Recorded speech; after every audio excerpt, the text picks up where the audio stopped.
Olá, boa noite. Te convido nesse instante para nós mergulharmos na leitura da carta de Paulo aos Filipenses e nós aprendermos muito nesse instante, porque é uma carta que envolve uma relação muito visceral entre Paulo e essa igreja. É uma carta que Paulo escreve falando muito de alegria, mas ele estava em prisão. É uma carta que Paulo escreve a uma igreja que foi a única de quem Paulo se abriu para receber dádivas, presentes, dinheiro, sustento. Era uma igreja que tinha prazer em estar com Paulo e fazer parte do ministério de Paulo. É uma carta linda e que vai trazer para mim e para você um sentimento de gratidão, de cura muito grande. Muito grande. Eu te convido a aquietar o coração, convidar os seus. Você que está chegando, se inscreva no canal, divulgue, porque nós vamos aprender e vamos crescer muitos aqui com Jesus. Essa cidadezinha aqui, ó, antes não é uma grande cidade, era uma cidade de muitos lagos, muitas fontes, né? Era a cidade dos traços, pertencia aos traços. No ano 358 a.C., aí sim chega para aí Filipo, pai de Alexandre o Grande, e aí que ele funda a cidade e dá o nome da cidade para ele, Filipos. E essa cidade ele chega ali, funda e toma para ele, porque era uma cidade estratégica. Observe que aqui tem um grande ensinamento. Paulo, além de ter os dons de Deus e ter o chamado de Deus, cada cidade que ele ia era estratégico, a não ser quando Deus o impedia de ir. Aqui, por exemplo, ele chegar aqui em Filipos, Deus o impediu de ir para Bitínia. Deus deu a ele a visão de um varão macedônio, ele desce para Macedônia. Então essa cidade aqui é uma encruzilhada de encontros de outros, de saída. Aqui tinha perto de um porto de Neápolis, perto do mar Egeu. Essa cidade tinha uma cordilheira de montanhas que separava o Oriente do Ocidente, Norte e Sul. E já descendo aí, ó, já saía para ali, para a região da Ásia. Era nessa cidade que passava a via Egnátia.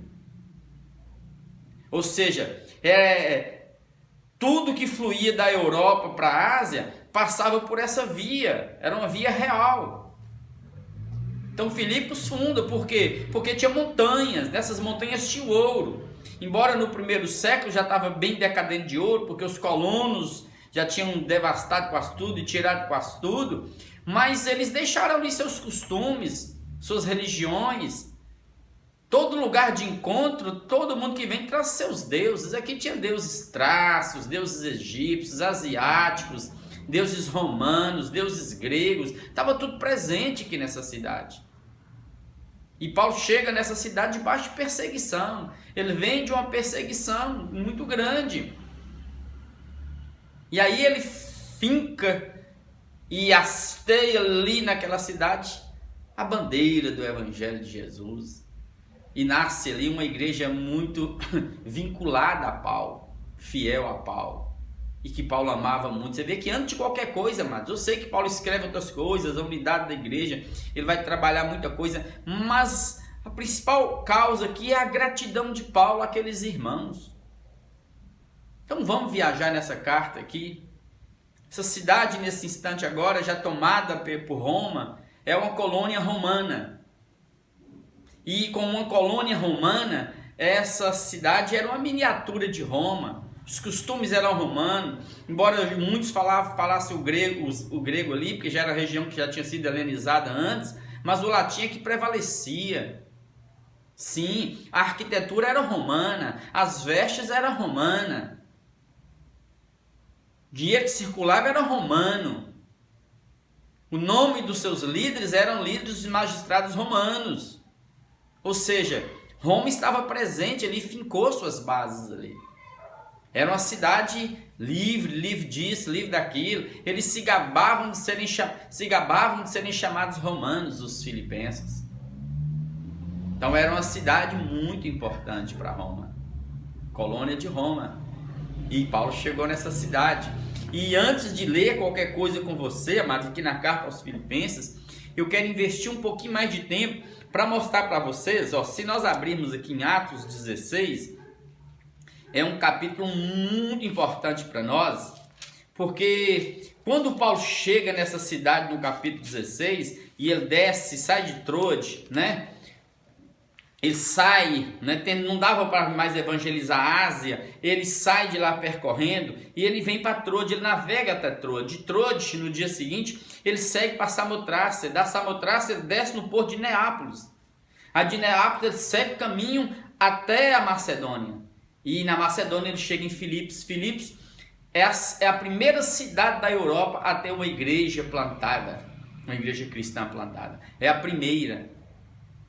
E aí quando Paulo chega aqui, você percebe que tinha gente de todos os tipos, mas aqui dá a impressão que nessa cidade ainda não tinha uma sinagoga judaica, ou se tinha, estava distante de Paulo. Porque quando Paulo chegava nas cidades, ele procurava gente para pregar, e ele ia geralmente nos sábados às sinagogas. Aqui nesse sábado não. Como era uma cidade de muitas fontes, aqui tinha um rio, de preferência esse rio, então possivelmente era o rio Gonjites, que estava aqui, ó. Aí Paulo chega aqui, ó, e você vai encontrar três personagens principais aqui nessa carta da cidade de Filipos, interessada. E aqui no Atos 16, nós vamos ter três personagens importantes. Um da classe alta, que é Lídia. Ela não é dali de Filipos. Ela é lá de Tiatira, ou seja, ela é lá da Ásia. E era uma mulher de classe econômica alta, porque ela era vendedora de púrpura. A púrpura era comercializada só por poderosos, por gente rica. E aqui, por não ter sinagogas, o que Paulo fala? Eles iam às margens dos rios. É ali que eles faziam os seus encontros de oração. E essa mulher Lídia, ela é temente a Deus. Então Paulo, quando observa que tem um lugar de oração e muitas mulheres iam para lá, o que Paulo fez? Paulo foi para lá. No que Paulo começa a ir, por algumas vezes seguidas, na margem desse rio pregar, Lídia abre o coração. Ela crê em Jesus, é batizada ela e toda a casa, e você vê que é a casa dela que se abre para Paulo.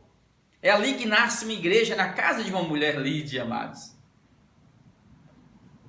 Só que nesse processo de ir para essa margem de rio e pregar e falar de Jesus e anunciar o evangelho, aí aparece um terceiro personagem, uma jovem. Essa jovem já não tinha mais identidade, ela era uma ferramenta comercial, era uma ferramenta viva, amados. Ela não tinha mais alma, não tinha mais identidade. Seres espirituais já tinham dominado essa garota, essa jovem. Ou seja, ela perdeu o seu eu, sua identidade. Ela era uma médium, seres espirituais, demônios a incorporavam. E ela era usada pelos donos dela para adivinhar, para fazer esse misticismo louco que eu tenho falado, que está ali, está aqui, mas que também está chegando dentro dos ambientes cristãos. É aí que Paulo confronta com essa mulher, e ela, como que pedindo socorro, ela falava e gritava, todos os dias que via Paulo, essa jovem gritava: estes homens são filhos do Deus Altíssimo e vos anunciam o caminho da salvação. Amados, o que saía da boca dela era perfeito, era verdade. Verdade verdadeira. Eles, Paulo, Timóteo e os demais, eram filhos do Deus Altíssimo e anunciavam o caminho da salvação. Mas ela falava isso como que pedindo socorro. Aí Paulo discerne que aquela mulher, ela queria ser liberta e ser ela. É onde Paulo olha para essa jovem e fala: espírito imundo, sai dela. Aí ela fica livre. Ela volta, ela se levanta dentro dela viva, ressurreta. Os demônios saem e não a dominam mais. Quando não a dominam mais, os donos dela veem sua possibilidade de lucro ser desfeita. Essa mulher é uma mulher jovem de classe baixa. Lídia era de classe alta. Mas os donos dela caem, vêm para cima de Paulo, chama a guarda pretorianos romanos. Estes homens, Paulo, todos os demais, sendo judeus, entram na nossa cidade e pregam costumes que não são nossos, não é nosso hábito fazer, porque nós somos romanos. E por que eles fazem isso? Porque perderam o dinheiro. Não tinha mais um objeto, uma ferramenta para usar, que era aquela jovem possuída, endemoniada. A graça encontrou. E aí a guarda pretoriana vem em cima de Paulo, pega Paulo no meio da rua, espanca Paulo, bate Paulo, sem nem sequer saber quem era Paulo. Eles, cidadãos romanos, batendo em um homem, sem saber que esse homem era cidadão romano. Pega Paulo, leva Paulo ferido e machucado para dentro do cárcere. A guarda pretoriana ali guardando, preso aos pés, no tronco, e as mãos também presas. E diz que à meia-noite, Paulo, Silas e os demais cantavam e oravam, diz o texto. Aí a cadeia, as celas se rompem, treme tudo. O sobrenatural, a glória de Deus enche, os anjos enchem aquele lugar e as cadeias, as algemas de todos os presos se abriram e ninguém fugiu. O carcereiro enlouquecido, tipo assim, eu vou morrer, porque eu sou responsável.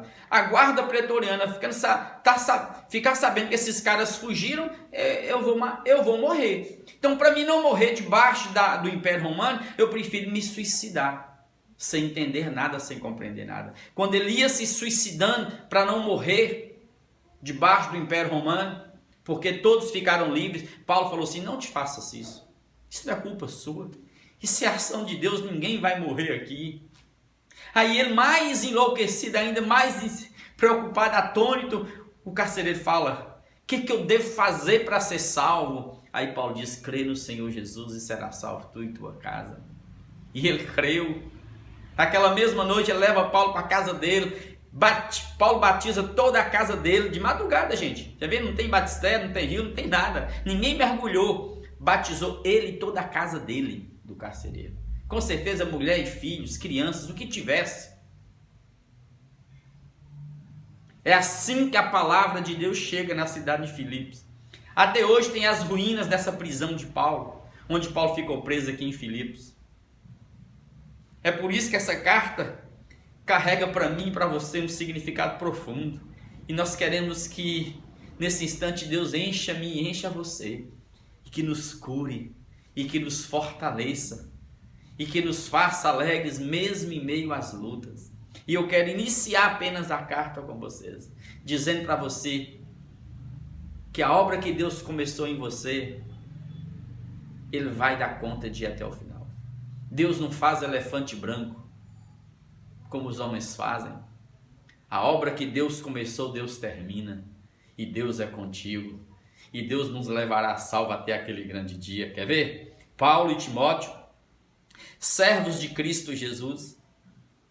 Paulo e Timóteo estão escrevendo, presos em Roma, ano 61, mesma prisão de onde ele escreveu aos Efésios, aos Colossenses, viu, gente? Grava isso. Servos de Cristo Jesus, a todos os santos, os irmãos separados, rágios, em Cristo Jesus, inclusive bispos, episcopos e diáconos, diaconos, diaconias, serviços, servos, escravos. Bispos aqui era usado para os administradores da igreja, os líderes, os anciãos da igreja, presbíteros. No meu caso, eu sou um presbítero de uma igreja, mais próximo de pastor, do bispo, do ancião da igreja, que vivem aí em Filipos. E possivelmente essa carta vai ser levada por meio de Epafrodito, que é um filipense que eles doam para Paulo, tipo assim, vai lá Epafrodito, sirva Paulo, ajude Paulo no ministério. E ele fazia esse feedback, viu? E aí Paulo, o que Paulo deseja a eles? Graça e paz a vós outros da parte de Deus nosso Pai e do Senhor Jesus Cristo. Então, amados, graça e paz a mim e a você nesse instante. Que essa graça e essa paz de Deus inunde o nosso ser nesse instante. Verso 3, ele diz, dou graças ao meu Deus por tudo que recordo de vós. Imagine a alegria no coração desse homem, recordando de tudo que eles fizeram por Paulo ali naquela cidade quando ele estava preso. fazendo sempre com alegria, com alegria mesmo preso, súplicas, orações por todos vós, em todas as minhas orações, ou seja, ele não tinha só um momento de oração diário. É isso que eu quero despertar em mim e você, essa oração cotidiana diante de Deus, né? Verso 5, pela vossa cooperação no Evangelho, desde o primeiro dia até agora, vocês cooperaram. A palavra cooperar aqui tem no sentido mais comercial. Eles ajudaram Paulo financeiramente, se associaram com Paulo e eram cooperadores. Ou seja, eles não faziam o que Paulo fazia, mas eles contribuíam com Paulo e oravam por Paulo. É assim que nós vamos fazer daqui para frente, amados. Encher essa terra de Deus. Aí ele diz assim, estou, verso 6, plenamente certo de que aquele Deus que começou boa obra aí em vós, há de completá-la até o dia de Cristo Jesus. O Deus que começou a te salvar, a mexer com você, tocar você, fazer essa grande obra em você, Ele vai completar, Ele não vai te deixar prostrado, caído não. Então levanta e anda, porque Deus é contigo. Deus não vai deixar você no meio do caminho não. Confie no Senhor, nós chegaremos lá. Nós não vamos ser cavalo paraguai para nadar e morrer na praia, não. Deus vai nos levar com Ele até os céus, porque nós já estamos habitados por Cristo. Verso 7, aliás, é justo que eu assim pense de todos vós, porque vos trago no coração, amo vocês visceralmente, seja nas minhas algemas, nas minhas prisões. E quando ele fala algemas aqui, ele está falando justamente disso. Ele estava preso no ministério com Cristo, ele estava preso fisicamente em uma cela, mas ele estava preso ao ministério, ao chamado de Deus para ele. Ou seja, Paulo era um homem que dali para frente, ele não seria feliz fazendo qualquer outra coisa na terra, porque ele foi chamado para isso, ele estava laçado por Jesus. Viu, gente?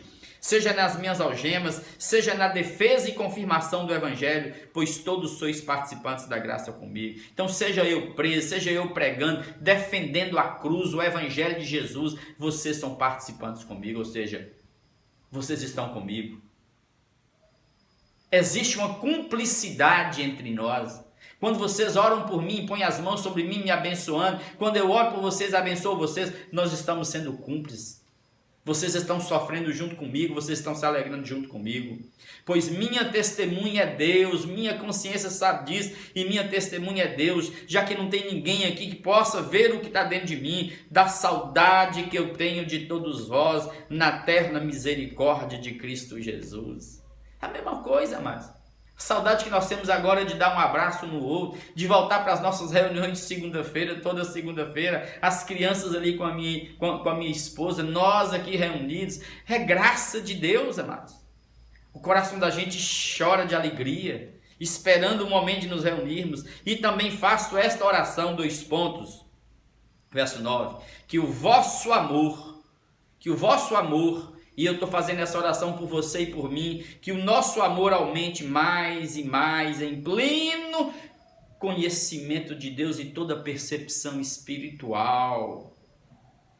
Percepção do que é bom, do que é valioso, do que é reto, do que é justo, do que engrandece e enobrece, para que assim, cheio de conhecimento e toda percepção do Evangelho de Deus em Cristo Jesus, pelo Espírito, possamos aprovar as coisas excelentes e ser de sinceros, sem máscara, sem cera, e inculpáveis para o dia de Cristo Jesus que há de vir sobre a terra, cheios, eu e você, do fruto de justiça, de amor, de verdade, de longanimidade, o qual fruto de justiça é mediante Jesus Cristo, para a glória e louvor de Deus. Vamos orar, e eu te convido a semear isso, e vamos espalhar isso, porque essa carta só está começando.